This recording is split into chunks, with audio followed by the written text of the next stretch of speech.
Allah mengetahui, sedang kalian tidak mengetahui. Surat Al-Baqarah ayat 216. Yang ke-21 menjelaskan bahwa orang-orang yang berakal telah sepakat menganggap baik tindakan mengerahkan semua tenaga dan melelahkan diri dalam mencapai kesempurnaannya baik berupa ilmu yang bermanfaat, amal syalih, dan akhlak yang mulia.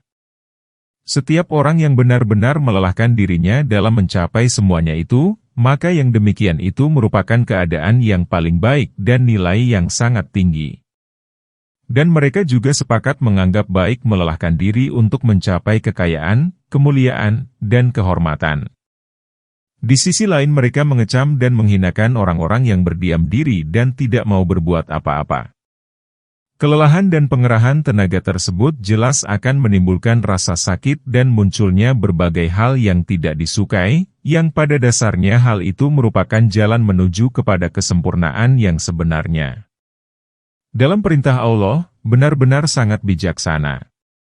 Bagaimana mungkin Tuhan yang telah memerintahkan untuk bekerja keras dengan sedikit kelelahan dan dalam waktu yang sangat singkat, kehidupan di dunia, yang menghantarkan kepada kebaikan abadi tidak disebut sebagai Tuhan yang maha bijaksana, maha penyayang, maha baik kepada umat manusia? Demikianlah. Semua perintah dan larangan Allah benar-benar mengandung kemaslahatan yang dengannya akan tercapai kebahagiaan, keberuntungan, dan kebaikan. Jadi, seluruh perintah Allah Azza wa Jalla merupakan rahmat, kebaikan, penyembuh, obat, dan makanan bagi hati, perhiasan diri baik bagi lahiriah dan batiniah, serta kehidupan bagi hati dan fisik manusia. Dan nikmat yang diberikan Allah Subhanahu wa Ta'ala kepada hamba-hamba Allah berupa pengutusan para rasul, penurunan kitab-kitab Allah, dan pengenalan akan perintah dan larangan Allah merupakan nikmat yang paling agung, besar, dan baik. Bahkan nikmat itu tidak dapat dibandingkan dengan nikmat Allah yang berupa matahari, bulan, hujan, dan tumbuh-tumbuhan. Lalu mengapa masih ada orang yang mengatakan bahwa ujian, cobaan, serta berbagai kesulitan itu tidak mengandung hikmah dan hanya merupakan beban yang memberatkan, menyusahkan, dan tidak mempunyai faedah sama sekali? Sesungguhnya orang yang berprasangka buruk seperti itu kepada Allah Azza wa Jalla adalah orang yang benar-benar tersesat dan bahkan lebih buruk daripada keledai. Kepentingan dan kemaslahatan umat manusia ini tidak akan pernah terwujud kecuali dengan adanya perintah, larangan, pengutusan para rasul, dan penurunan kitab-kitab Allah. Tanpa semuanya itu, niscaya manusia tidak ada bedanya dengan binatang, yang hanya akan membuat kerusakan, tidak dapat membedakan kebaikan dan keburukan, enggan menyuruh berbuat kebaikan, tidak mau mencegah kemungkaran, serta tidak mau berjalan menuju jalan petunjuk dan keberuntungan. Sesungguhnya dakwah yang disampaikan para rasul merupakan bukti yang nyata akan kebenaran mereka. Allah Azza wa Jalla tidak menetapkan syariat, peraturan agama dan perintah melainkan untuk mendatangkan kebaikan. Dan Dia tidak mengeluarkan larangan melainkan untuk menghindarkan kehancuran dan kebinasan. Lalu apakah ada hukum yang lebih baik dari apa yang telah ditetapkan Allah? Hukum siapakah yang lebih baik daripada hukum Allah bagi orang-orang yang yakin? Surat Al-Maidah ayat 50. Namun orang-orang yang menafikan hikmah Allah Azza wa Jalla membolehkan kebalikan dari semua ketentuan tersebut. Menurut mereka, tidak ada perbedaan antara perintah dan larangan yang dikeluarkan Allah Ta'ala melainkan hanya terletak pada kehendak dan keinginan Allah semata. Sesungguhnya jika semua hikmah yang dimiliki manusia dari sejak awal kehidupan sampai kiamat kelak dikumpulkan, lalu dibandingkan dengan hikmah yang terkandung dalam syariat, peraturan agama, perintah, dan larangan Allah, niscaya nikmat manusia itu tidak lain hanya setetes air di lautan. Yaitu syariat, peraturan agama yang langsung diturunkan oleh Allah Azza wa Jalla dan bukan hukum yang dibuat oleh manusia yang masih dapat disimpang siurkan. Pembekalan diri dengan peraturan agama, syariat, tersebut menempati urutan di atas pembekalan diri dengan makanan dan minuman, karena ia merupakan penyempurna akal dan fitrah, yang menunjukkan kepada hal-hal yang disukai dan diridhoi Allah Subhanahu wa Ta'ala serta mencegah dari apa yang dibenci dan dimurkai Allah, yang sangat bermanfaat bagi kekuatan, anggota badan, dan gerakan. Singkatnya adalah bahwa Allah Azza wa Jalla telah mensyariatkan penggunaan seluruh kekuatan, anggota tubuh, dan gerakan. Dan hal itu tidak dapat diketahui kecuali melalui wahyu yang diturunkan Allah. Peraturan agama merupakan suatu hal yang sangat penting dalam kehidupan umat manusia, yang kepentingannya menduduki peringkat tertinggi, karena ia merupakan faktor dan sebab yang menghantarkan kepada kebahagiaan dunia dan akhirat. Bahkan ia merupakan sebab yang paling utama yang memelihara kesehatan dan kekuatan badan. Barang siapa tidak menggambarkan syariat, peraturan agama seperti itu, maka ia benar-benar berada dalam jarak yang sangat jauh dari syariat, peraturan agama itu sendiri. Allah Subhanahu wa Ta'ala telah menciptakan kekuatan dan semua anggota tubuh berbagai kesempurnaan baik yang bersifat material maupun imaterial. Hilangnya kesempurnaan yang bersifat imaterial lebih berbahaya daripada hilangnya kesempurnaan yang bersifat material. Misalnya, sholat dan segala macam hikmah yang terkandung di dalamnya, juga kemaslahatan baik yang bersifat batin maupun lahir, serta berbagai manfaat yang berhubungan dengan hati, ruh dan badan, juga berbagai kekuatan yang jika umat manusia ini berkumpul guna mengerahkan semua tenaga dan pikirannya untuk menerangkan hikmah, rahasia, dan tujuannya, niscaya mereka tidak akan dapat menjelaskannya kecuali sebatas apa yang dikandung dalam surat Al-Fatihah semata. Sesungguhnya surat Al-Fatihah ini mengandung berbagai ilmu, pengetahuan, tauhid, dan berbagai hakikat keimanan. Selain juga mengandung berbagai pengetahuan dan hukum Rabbaniyah, artinya yaitu orang-orang yang berilmu, beramal, dan takut kepada Allah dengan sebenar-benarnya. Setelah memenuhi syarat-syarat sholat, yaitu berupa penyucian anggota badan, pakaian, dan tempat sholat, menghadap kiblat, mengosongkan hati hanya untuk Allah, berniat tulus ikhlas karena Allah, kemudian membaca iftitah, dengan menghadirkan hati dan benar-benar merasa bahwa dirinya sedang berada di hadapan Allah. Selanjutnya membaca surat Al-Quran dengan benar-benar khusyuk dan penuh konsentrasi. Setelah itu mengerjakan ruku, yang disertai dengan bacaan tasbih dan tahmid karena Allah Ta'ala semata. Perasaan akan keagungan dan kebesaran Allah yang telah ada dalam dirinya diikuti dengan perasaan hina dina dan ketundukan dalam ruku, serta benar-benar mengagungkan dan membesarkan Allah. Sebagaimana hal itu telah dijelaskan Rasulullah Shallallahu Alaihi Wasallam melalui sabdanya, ketika dalam ruku hendaklah kalian mengagungkan Tuhan, kemudian berdiri dari ruku sembari memanjatkan pujian yang paling sempurna kepada Allah Azza wa Jalla, dengan mengakui akan kebesaran dan kekuasaan Allah, menjadi saksi akan ketauhidan Allah. Lalu bersujud dengan mengucapkan takbir, dengan merasa benar-benar hina di hadapan Allah. Dan seluruh badan pun ikut merasakan ketundukan dan kehinaan diri, bahkan sampai pada ujung jari-jari pun ikut merasakannya. Dalam sujud itu diperintahkan supaya orang mukmin benar-benar berusaha bersungguh-sungguh dengan berdoa mendekatkan diri kepada Allah. Sebagaimana yang difirmankan Allah berikut ini, dan bersujudlah kalian dan dekatkanlah diri kalian kepada Tuhan, surat Al-Alaq ayat 19. Ruku merupakan pendahuluan dari ketundukan sebelum sujud yang merupakan ketundukan yang lebih sempurna. Di dalamnya dibacakan pujian dan tasbih. Perhatikanlah urutan dari amalan sholat yang sangat menakjubkan tersebut. Ketika Al-Quran menjadi zikir yang paling mulia dalam sholat, Allah Azza wa Jalla memerintahkan kaum muslimin membacanya ketika sedang berdiri tegak.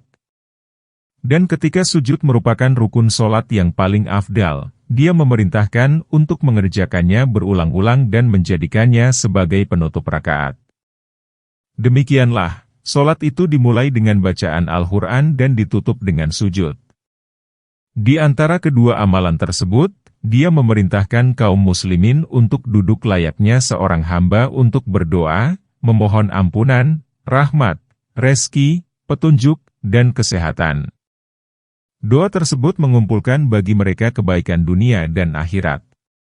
Dia telah memerintahkan kaum muslimin untuk mengulangi ruku demi ruku, sujud demi sujud, sebagaimana dia juga memerintahkan untuk membaca doa dan zikir itu secara berulang-ulang, supaya amalan yang kedua menjadi penyempurna bagi amalan pertama, dan demikian seterusnya. Dan agar dengan demikian itu hati benar-benar merasa puas dan memperoleh obat yang benar-benar mujarab. Karena pada hakikatnya, solat itu bagi hati merupakan makanan sekaligus obat. Jika seseorang merasa benar-benar, maka ia akan mencari 1-2 suap makanan sehingga ia akan merasa kenyang. Demikian juga dengan orang yang dalam keadaan sakit, maka ia akan mencari obat untuk menyembuhkannya sehingga ia kembali sehat seperti sedia kala. Demikianlah, perumpamaan solat yang berfungsi seperti makanan dan obat bagi fisik dan mental umat manusia. Setelah menyempurnakan syaratnya dengan amalan tersebut, Allah Subhanahu wa Ta'ala memerintahkan kaum muslimin untuk duduk guna memanjatkan pujian, ucapan salam kepada dirinya sendiri dan semua hamba Allah Ta'ala yang mengerjakan solat. Selanjutnya mengucapkan syahadat, kemudian membaca syalawat untuk Rasulullah Shallallahu Alaihi Wasallam yang telah mengajarkan semuanya itu kepada umat manusia. Dan terakhir mengucapkan salam kepada jamaah solat. Demikian itulah kandungan dan hikmah yang terdapat pada ibadah solat. Dengan demikian, Anda tidak akan menemukan kedudukan yang merupakan jalan menuju Allah Azza wa Jalla yang lebih mulus dan lurus melainkan apa yang terdapat di dalam ibadah solat. Lalu mengapa masih saja ada orang yang mengatakan bahwa solat itu tidak lain hanyalah beban semata, yang disyariatkan tidak untuk suatu hikmah dan tujuan tertentu, melainkan hanya sebagai beban dan kesulitan yang disandarkan pada kehendak Allah semata? Selanjutnya perhatikanlah berbagai syariat yang telah ditetapkan oleh Allah Azza wa Jalla, juga sarana dan tujuannya, niscaya Anda akan mendapatkannya penuh dengan hikmah dan berbagai tujuan yang mulia, yang tanpanya, niscaya manusia hanya akan menjadi seperti binatang, bahkan lebih buruk dari binatang. Berapa banyak hikmah dan manfaat bagi hati dan tubuh yang terkandung dalam taharah, bersuci, karena ia merupakan sarananya untuk membersihkan hati, roh, dan badan. Perhatikan dan renungkan juga amalan wudhu pada siang hari, yang merupakan waktu berusaha dan bekerja.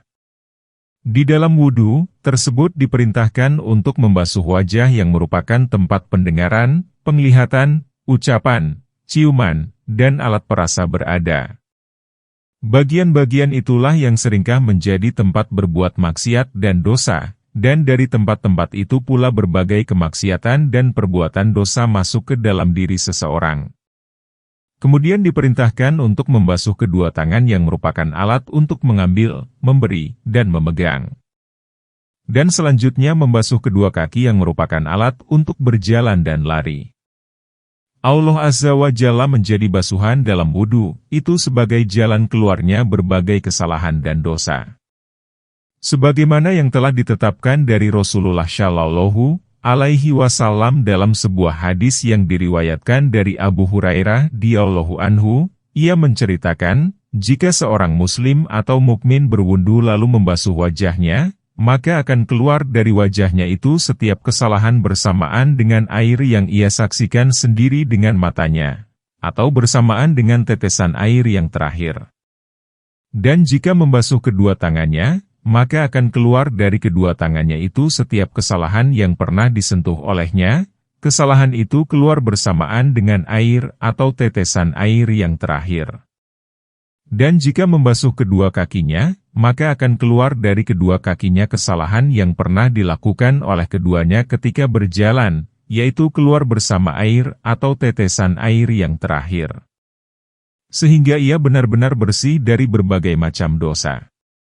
Masih menurut riwayat Imam Muslim, dari Utsman bin Affan, ia menceritakan, Rasulullah Shallallahu Alaihi Wasallam pernah bersabda, barang siapa berwudu dengan sebaik-baiknya, maka akan keluar kesalahan-kesalahannya sehingga ia keluar dari bawah kuku-kukunya. Dan dari Abdullah Al-Shanaji radhiyallahu anhu bahwa Rasulullah shallallahu alaihi wasallam telah bersabda, apabila seorang hamba berwudu, lalu berkumur maka keluarlah kesalahan-kesalahan itu dari mulutnya. Apabila memasukkan air ke rongga hidung, maka keluarlah kesalahan-kesalahan itu dari hidungnya. Apabila dia membasuh wajahnya maka keluarlah dari kesalahan itu dari wajahnya, sehingga kesalahan-kesalahan itu keluar dari bawah tempat tumbuhnya rambut kedua matanya. Apabila dia membasuh kedua tangannya maka keluarlah kesalahan-kesalahan itu dari kedua tangannya sehingga kesalahan-kesalahan itu keluar dari bawah kuku-kukunya. Apabila mengusap kepalanya maka keluarlah kesalahan-kesalahan itu dari kepalanya sehingga kesalahan-kesalahan itu keluar dari kedua telinganya. Apabila membasuh kedua kakinya maka keluarlah kesalahan-kesalahan dari kedua kakinya itu sehingga keluarlah kesalahan-kesalahan itu dari bawah kuku-kuku kedua kakinya. Kemudian perjalanannya ke masjid dan syalatnya merupakan ibadah baginya. Namun orang-orang yang menafikan hikmah Allah Subhanahu wa Ta'ala bahwa wudu itu tidak lain hanyalah beban dan kesulitan yang ditimpakan kepada manusia. Di mana amalan wudu tersebut sama sekali tidak mengandung kemaslahatan dan hikmah sama sekali. Seandainya wudu itu tidak mengandung hikmah dan kemaslahatan, niscaya tidak akan ada tanda dan alamat yang terdapat pada wajah mereka pada hari kiamat kelak, suatu tanda dan alamat yang tidak dimiliki oleh orang lain. Dan meskipun dalam wudu itu tidak kemaslahatan dan hikmah, namun orang yang berwudu itu telah membersihkan tangan dan kakinya dengan air dan mensucikan hatinya dengan taubat supaya dengan demikian itu ia benar-benar siap menghadap dan bermunajat kepada Allah serta menghadapkan diri di hadapan Allah dengan badan, pakaian, dan hati yang bersih. Lalu adakah hikmah dan rahmat serta kemaslahatan yang lebih tinggi darinya? Ketika syahwat menyusup ke sela-sela tubuh, hingga sampai di bawah setiap rambut, maka mandi janabat akan membersihkan semua syahwat tersebut, sebagaimana yang disabdakan Rasulullah dalam hadis berikut ini. Segala sesuatu yang terdapat di bawah rambut terdapat janabah, karena itu basahilah rambut dan bersihkanlah kulit. Oleh karena itu beliau memerintahkan agar kaum muslimin menyela-nyela air ketika mandi janabah sampai ke bawah rambut sehingga gejolak syahwat reda dan jiwa pun menjadi tenang untuk berzikir, membaca Al-Quran dan menghadapkan diri kepada Allah Subhanahu wa Ta'ala. Di dalam sholat dan zikir, kaum muslimin diperintahkan untuk menghadirkan dan menyerahkan semua anggota badan dan kekuatannya kepada Allah Azza wa Jalla, dengan benar-benar menghadapkan diri kepada Allah dan mengesampingkan selain diri Allah. Sholat merupakan nikmat yang paling agung dan petunjuk yang paling baik yang mengantarkan pelakunya kepada Allah Azza wa Jalla. Namun orang-orang yang menafikan hikmah menganggapnya hanya sebagai beban yang menyusahkan dan menyulitkan serta tidak mengandung hikmah dan kemaslahatan sama sekali. Yang ke-22 menjelaskan bahwa semua benda mati, binatang dengan berbagai jenis dan bentuknya, juga beraneka ragam manfaat dan kekuatan, makanan, dan tumbuh-tumbuhan yang semuanya mengandung hikmah dan manfaat yang sangat banyak, yang telah banyak dibuktikan oleh berbagai macam umat yang pernah hidup di atas dunia ini. Namun demikian, mereka tidak mengetahui hikmah dan manfaat semuanya itu melainkan hanya sedikit sekali. Bahkan seandainya semua umat manusia ini bersatu, niscaya mereka tidak akan pernah menguasai hikmah dan kemaslahatan yang terkandung di dalamnya. Semuanya itu merupakan bukti yang sangat jelas yang menunjukkan adanya Tuhan Sang Pencipta, kehendak, pilihan, ilmu, takdir, dan hikmah Allah. Aneka ragam dan jenis yang terdapat pada benda-benda mati, binatang, dan tumbuh-tumbuhan merupakan suatu hal yang sangat jelas yang membuktikan akan adanya Tuhan. Keanekaragaman dan adanya perbedaan yang terdapat pada binatang, tumbuh-tumbuhan, dan benda-benda mati merupakan kekuasaan Allah Azza wa Jalla sangat agung, sekaligus sebagai bukti kebenaran status ketuhanan Allah. Kekuasaan, hikmah, dan ilmu Allah. dan bahwasanya dia itu dapat melakukan apa saja yang dia kehendaki.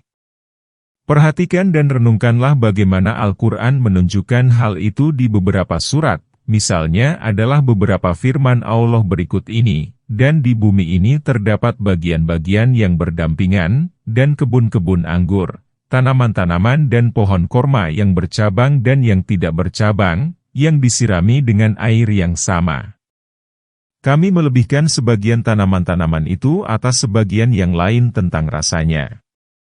Sesungguhnya pada yang demikian itu terdapat tanda-tanda kebesaran Allah bagi kaum yang berpikir. Surat Al-Ra'd ayat 4.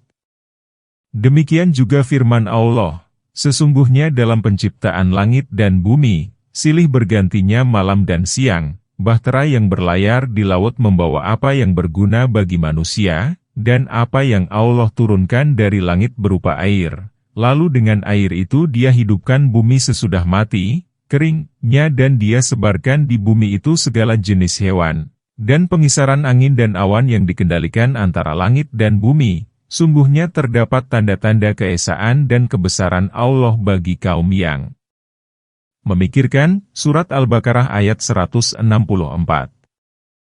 Juga firman Allah yang lain, dan di antara tanda-tanda kekuasaan Allah adalah menciptakan langit dan bumi dan berlain-lainan bahasa kalian dan warna kulit kalian. Sesungguhnya pada yang demikian itu benar-benar terdapat tanda-tanda bagi kaum yang mendengarkan. Surat Al-Rum ayat 22. Serta firman Allah yang satu ini, dialah yang telah menurunkan air hujan dari langit untuk kalian, sebagiannya menjadi minuman dan sebagian lainnya, menyuburkan tumbuh-tumbuhan, yang pada tempat tumbuhnya, kalian menggembalakan ternak kalian. Dia menumbuhkan bagi kalian dengan air hujan itu tanaman-tanaman, zaitun, korma, anggur, dan segala macam buah-buahan. Sesungguhnya pada yang demikian itu benar-benar ada tanda kekuasaan Allah bagi kaum yang memikirkan. Dan dia menundukkan malam dan siang, matahari dan bulan untuk kalian. Dan bintang-bintang itu ditundukkan untuk kalian dengan perintah Allah. Sesungguhnya pada yang demikian itu benar-benar ada tanda-tanda kekuasaan Allah bagi kaum yang memahaminya. Surat Al-Nahl ayat Oktober 12. Dan pada ayat berikutnya, Allah Subhanahu wa Ta'ala berfirman, dan dia menundukkan pula apa yang dia ciptakan untuk kalian di bumi ini dengan berlain-lainan macamnya. Sesungguhnya pada yang demikian itu benar-benar terdapat tanda kekuasaan Allah bagi kaum yang mengambil pelajaran. Dan dialah yang menundukkan lautan untuk kalian, agar kalian dapat memakan darinya daging yang segar, ikan, dan kalian mengeluarkan dari lautan itu perhiasan yang kalian pakai, dan kalian melihat bahtera berlayar padanya, dan supaya kalian mencari keuntungan dari karunia Allah, dan supaya kalian bersyukur. Surat Al-Nahl ayat 13-14. Selain itu, dia juga berfirman, dan Allah telah menciptakan semua jenis hewan dari air, maka sebagian dari hewan itu ada yang berjalan di atas perutnya dan sebagian lainnya berjalan dengan 2 kaki, sedang sebagian yang lain berjalan dengan 4 kaki. Allah menciptakan apa yang Dia kehendaki. Sesungguhnya Allah Maha Kuasa atas segala sesuatu. Surat An-Nur ayat 45. Perhatikanlah bagaimana Allah Subhanahu wa Ta'ala mengingatkan umat manusia akan perbedaan hewan dalam berjalan meskipun ada kesamaan dalam materinya. Dia telah menciptakan hewan itu dengan berbeda-beda bentuk, anggota tubuh, kekuatan, tingkah laku, makanan, dan tempat tinggalnya. Dia mengingatkan bahwa yang demikian itu baginya merupakan suatu hal yang mudah. Burung misalnya, semua jenis burung mempunyai bulu dan sayap, namun demikian semuanya itu masih saja mempunyai perbedaan yang sangat terlihat. Demikian halnya dengan binatang yang berkaki 4, seperti kuda, keledai, sapi, dan kuda, namun semuanya itu masih juga terdapat perbedaan yang nyata. Juga beberapa jenis hewan yang bertanduk, meskipun masing-masing sama-sama mempunyai tanduk, namun di antara semuanya itu masih saja terdapat perbedaan, baik dalam bentuk, manfaat, maupun penciptaannya. Serta berbagai macam dan jenis hewan yang hidup di air, yang semuanya dapat berenang, namun semuanya masih mengandung perbedaan yang benar-benar nyata, dan manusia dari dulu sampai sekarang tiada pernah mampu menguasai ilmu mengenai hal tersebut. Demikian halnya binatang buas, yang semuanya sama-sama menjauhkan diri dari manusia, namun masih saja ada perbedaan dalam hal tempat tinggal, sifat, bentuk, karakter, dan tingkah lakunya, yang mana manusia tidak pernah mampu menguasai ilmu mengenai semuanya itu. Juga hewan yang berjalan di atas perutnya, semuanya mempunyai perbedaan. Demikian halnya dengan binatang yang berjalan di atas dua kaki. Masing-masing binatang itu mempunyai pengetahuan dan alat perlindungan diri serta sarana untuk memenuhi kebutuhan dan menghindari berbagai macam bahaya, yang mana hal itu tidak dimiliki oleh manusia. Di antara hikmah yang paling agung yang menunjukkan akan adanya Tuhan Sang Pencipta, Yang Maha Esa, yang mengendalikan segala sesuatu dengan kekuasaan dan hikmah Allah, di mana semuanya itu berjalan dan hidup sesuai dengan apa yang telah diciptakan Allah, serta kehendak dan hikmah Allah. Yang demikian itu merupakan dalil dan bukti yang paling jelas akan kekuatan Allah yang sangat kokoh dan hikmah Allah yang sangat agung serta ilmu Allah yang meliputi segala sesuatu. Dan Allah Azza wa Jalla telah menciptakan berbagai macam hewan yang tidak diketahui oleh akal manusia, sebagaimana yang difirmankan Allah Ta'ala berikut ini, dan Dia telah menciptakan kuda, bagal, dan keledai, agar kalian menungganginya dan menjadikannya sebagai perhiasan. Dan Allah menciptakan apa yang kalian tidak mengetahuinya, Surat An-Nahl ayat 8. Dan Dia juga berfirman, maka aku bersumpah dengan apa yang kalian lihat, dan dengan apa yang tidak kalian lihat, Surat Al-Haqqah ayat 38-39. Dengan demikian, Allah Azza wa Jalla menyatukan berbagai tujuan perbuatan Allah, hikmah penciptaan dan perintah Allah pada satu tujuan merupakan puncak tujuan, yaitu kebenaran akan adanya Tuhan, yang tiada Tuhan yang berhak disembah selain diri Allah semata. Yang demikian itu merupakan tujuan dari semua tujuan, kemudian dari tujuan itu muncul tujuan-tujuan yang lain yang menjadi sarana menuju kepada tujuan utama tersebut. Karena itulah yang menjadi ujung dari segala sesuatu. Sebagaimana yang difirmankan Allah, dan bahwasanya kepada Tuhan kalian kesudahan segala sesuatu, Surat An-Najm ayat 42. Maksudnya, bahwa berbagai macam tujuan dari perbuatan dan perintah Allah itu kembali kepada satu tujuan. Dan hal itu merupakan dalil yang paling jelas akan keesaan diri Allah, sebagaimana segala sesuatu yang ada di dunia ini bermula dari satu pencipta dan satu Tuhan, yaitu Allah Azza wa Jalla. Adanya aneka ragam perbedaan bentuk, rupa, dan jenis, serta kebutuhan sebagian atas sebagian lainnya, juga adanya keinginan sebagian membantu sebagian lainnya. Semuanya itu menunjukkan bahwa penciptanya adalah satu. Seandainya bersama Allah terdapat Tuhan yang lain, niscaya yang demikian itu merupakan suatu aib dan kekurangan yang bertentangan dengan kesempurnaan dan keesaan Allah. Kepermanenan, keberaturan, dan ketetapan segala sesuatu yang ada di dunia ini serta bentuk wujudnya yang sangat indah menunjukkan bahwa pelaku dan penciptanya adalah satu, yaitu Allah. Perhatikanlah, bagaimana keanekaragaman dan kepermanenan segala sesuatu yang ada di dunia ini, keterpaduan dan perbedaan yang terjadi padanya merupakan dalil yang sangat jelas akan kesempurnaan sifat dan kekuasaan Allah. Segala sesuatu yang ada di dunia ini adalah seperti satu bala tentara dengan satu raja dan penguasa, sebagian menjaga sebagian lainnya, sebagian mengatur sebagian lainnya, yang sebagian menutupi kekurangan sebagian lainnya, sebagian lagi memperkuat sebagian lainnya, dan demikian seterusnya. Dia itulah Tuhan yang Maha Kuasa atas segala sesuatu dan yang dapat berbuat apa saja yang dikehendaki Allah. Yang demikian itu adalah karena sesungguhnya Allah kuasa memasukkan malam ke dalam siang dan memasukkan siang ke dalam malam. Dan bahwasanya Allah Maha Mendengar lagi Maha Melihat, Surat Al-Hajj ayat 61. Dia juga berfirman, katakanlah, siapakah yang memberi rezeki kepada kalian dari langit dan bumi, atau siapakah yang kuasa menciptakan pendengaran dan penglihatan, dan siapakah yang mengeluarkan yang hidup dari yang mati dan mengeluarkan yang mati dari yang hidup, dan siapakah yang mengatur segala urusan?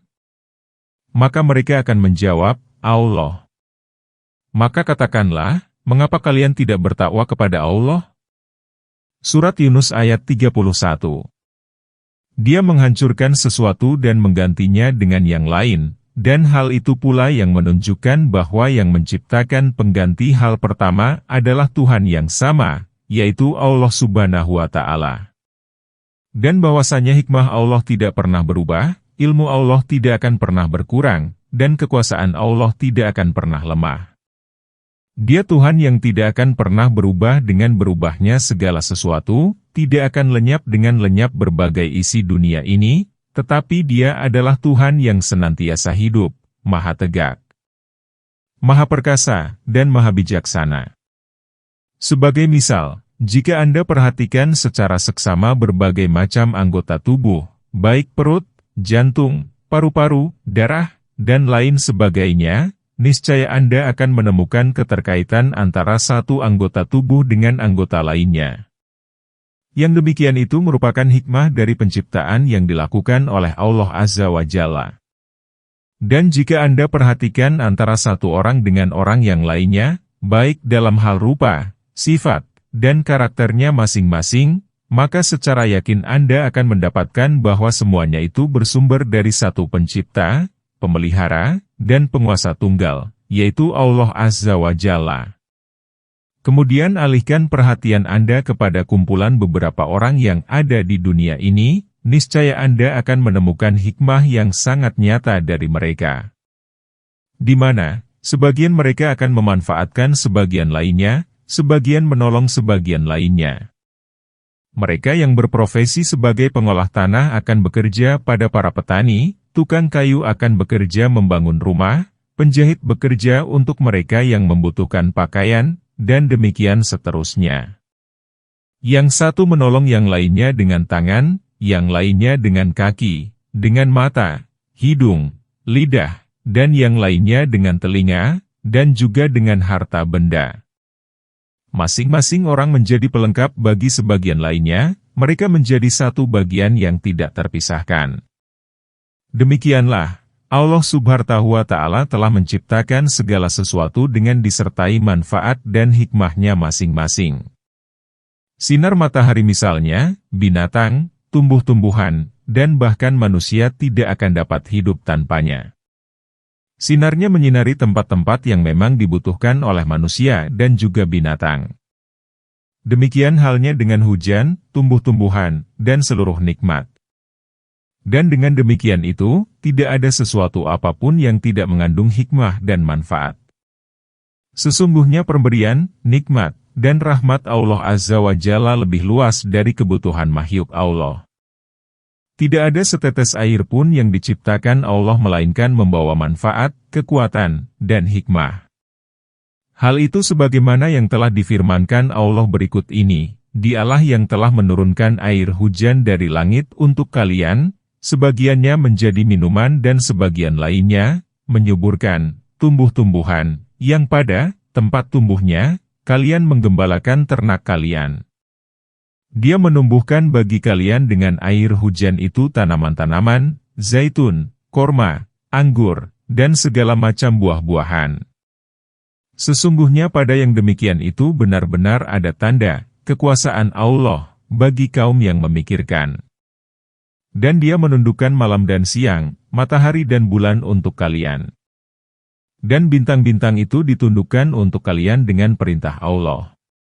Sesungguhnya pada yang demikian itu benar-benar ada tanda-tanda kekuasaan Allah bagi kaum yang memahaminya. Surat An-Nahl ayat Oktober 12. Dengan demikian, tidak dapat ditanyakan lagi, buat apa Allah Ta'ala menciptakan air, karena yang demikian itu merupakan pertanyaan orang bodoh dan sesat lagi zalim. Sesungguhnya hikmah penciptaan langit, bumi, dan seisinya telah benar-benar jelas dan nyata. Dan Allah Azza wa Jalla Maha Luas rezeki Allah dan Maha Dermawan. Kedermawanan dan kebaikan Allah berlaku untuk umum dan bagi semua hamba Allah. Yang demikian itu merupakan keharusan dari ilmu, kekuasaan, hikmah, dan kekuasaan Allah yang meliputi dan mencakup segala sesuatu. Segala sesuatu telah diciptakan Allah Subhanahu wa Ta'ala saling kait-mengkait, sebagian menjadi pengikat sebagian lainnya, sebagian menjadi penolong bagi sebagian lainnya, dan sebagian menjadi penyebab bagi sebagian lainnya. Yang demikian itu merupakan dalil yang benar-benar ada bahwa Dia adalah pencipta yang Maha Esa, penguasa tunggal. Dan bukti kekuasaan dan keperkasaan Allah adalah banyak dan beraneka ragamnya perbuatan yang dilakukan Allah pada satu waktu, serta kemampuan Allah mengendalikan semua makhluk Allah yang jumlahnya sangat banyak. Hal lainnya yang menjadi bukti ilmu dan hikmah Allah adalah Dia menciptakan makhluk dalam wujud kecil, besar, rinci, dan bahkan yang tidak dapat dilihat oleh mata sekalipun. Misalnya, angin yang menggiring awan ke tanah yang gersang, lalu menurunkan hujan di sana hingga dapat menumbuhkan tumbuh-tumbuhan, binatang, sehingga dapat menghasilkan makanan, minuman, obat-obatan, dan perbekalan bagi manusia. Lebih dari itu, coba perhatikan, perjalanan matahari, bulan, bintang, dan silih bergantinya siang dan malam, juga adanya musim. Semuanya itu merupakan sistem yang menjadi sarana untuk memenuhi berbagai kepentingan makhluk hidup. Jika Anda perhatikan secara seksama, niscaya Anda akan mendapatkannya seperti bangunan sebuah rumah. Di dalamnya tinggal semua makhluk. Langit sebagai atapnya, bumi sebagai lantainya, bintang-bintang sebagai hiasannya, matahari sebagai pelitanya, malam sebagai waktu untuk istirahat, siang sebagai waktu untuk bekerja, air hujan sebagai persediaan minuman, tumbuh-tumbuhan sebagai makanan dan obat, hewan sebagai alat pembantu, makanan, dan pakaian. Yang demikian itu merupakan dalil yang benar-benar jelas yang menunjukkan akan keesaan dan kekuasaan Allah Ta'ala. Warna biru langit itu bukan hasil kesepakatan makhluk dengan Sang Khalik, tetapi ia merupakan hikmah yang berasal dari Allah. Sesungguhnya warna biru itu benar-benar dapat dinikmati oleh pandangan. Demikian itulah apa yang telah dikenal dan difahami oleh umat manusia. Dengan demikian jelas, bahwa terbit dan terbenamnya matahari pada sistem alam yang berjalan menunjukkan adanya sebab dan hikmah. Dan betapa banyak hikmah dan kemaslahatan yang terkandung pada pengadaan waktu malam sebagai istirahat dan siang hari sebagai waktu untuk bekerja dan berusaha. Hikmah terbitnya matahari dari timur merupakan suatu hal yang sudah jelas dan tidak dapat ditolak. Lebih lanjut perhatikan, hikmah yang terdapat ada tenggelamnya matahari. Andai saja matahari tidak tenggelam, niscaya manusia tidak merasakan ketenangan dan tidak mendapatkan waktu istirahat, dan bahkan mereka akan terus-menerus merasakan kelelahan yang mengakibatkan pada rapuhnya badan mereka. Selain itu, semua yang ada di muka bumi ini, baik binatang, tumbuh-tumbuhan, dan lain-lainnya akan terbakar karena teriknya matahari yang tiada pernah berhenti. Mengenai perjalanan matahari, Allah Subhanahu wa Ta'ala telah berfirman, dan matahari berjalan di tempat peredarannya. Demikianlah ketetapan yang Maha Perkasa lagi Maha Mengetahui, Surat Yasin ayat 38. Demikian juga hikmah yang terdapat pada ketinggian dan kerendahan matahari guna mewujudkan 4 musim yang ada dalam kehidupan ini, serta hikmah-hikmah lainnya. Pada musim dingin, panas matahari tidak terlalu terik sehingga pepohonan dan juga tumbuh-tumbuhan lainnya berbunga dan berbuah dan hawa udara pun menjadi sejuk. Pada musim tersebut banyak hujan turun sehingga menjadikan tanah bertambah subur dan hewan-hewan pun merasakan kesejukan. Dan pada musim bunga, pepohonan dan bunga-bunga pun berbunga. Sedangkan pada musim panas, hawa udara benar-benar terasa panas yang mengakibatkan tumbuh-tumbuhan tidak dapat berbunga dan berbuah, tanah pun menjadi gersang karena tiada turun hujan. dan pada musim gugur dedaunan berguguran. Demikianlah berbagai macam hikmah yang terkandung dalam penciptaan segala sesuatu di atas dunia ini. Juga hikmah yang terdapat pada perpindahan matahari. Jika matahari tetap di satu tempat, niscaya kebutuhan alam ini tiada terpenuhi dan sinarnya pun tidak dapat menjangkau ke seluruh penjuru dunia, karena gunung dan bukit-bukit menghalanginya dari sinar matahari. Maka hikmah yang sangat nyata menjadikan matahari terbit pada pagi hari dari arah timur, lalu terus berjalan ke arah barat hingga akhirnya tenggelam di barat. Dengan terbitnya matahari, semua bagian yang ada di muka bumi memperoleh manfaat darinya.